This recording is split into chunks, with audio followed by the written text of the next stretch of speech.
My husband and I saw the signs when Torrance was a little boy.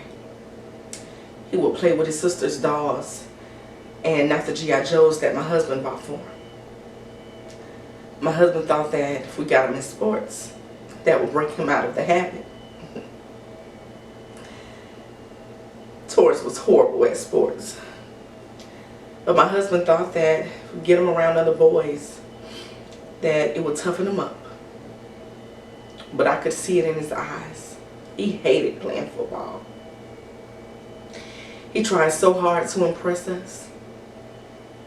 But when I looked at him, I knew something was different about my little boy. When he was 15, we sent him to a church that said they could cure him of his sexual tendencies.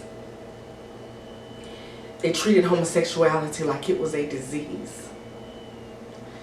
Torrance would write to me daily about how much he hated it and how he felt as if he was being punished for something that he had no control over. As a mother, I was torn on the inside because I felt like we were punishing him for something that he didn't do. I remember walking in the room and catching him masturbating to gay porn magazines.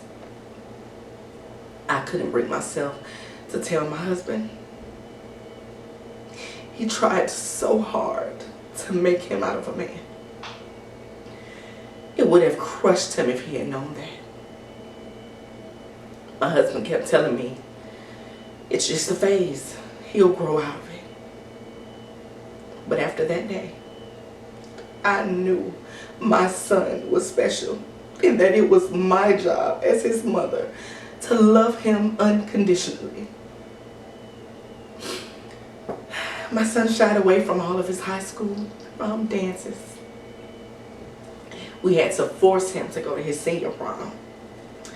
He ended up taking a girl from school.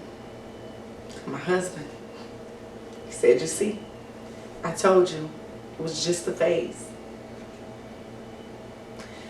The next day, I saw Torrance crying in his room. We talked, and that's when he told me that he was gay. Gosh. He cried so hard. We cried together. Torrance told me that him and his prom date had sex that night, but he had felt dirty afterwards. My husband never spoke on the gay subject again.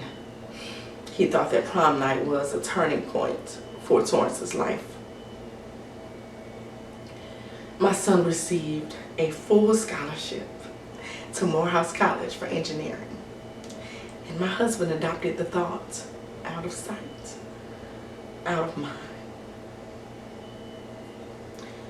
When Torrance came home to visit, things were great. It was better than it had been in a long time. We all joked and laughed. Torrance came home in the middle of his sophomore year and he told us that he was not going back to school. He shut himself in his room and refused to talk to anyone. We tried to talk to him. He would just sit there in silence. It was like he had completely shut himself off to the outside world. He stopped eating. He stopped talking. He stopped living. I remember the night he came downstairs, and by that time he was spending so much time in his room, so it was a surprise when he came to eat at the table. And that is when my husband and I both knew he had something to say.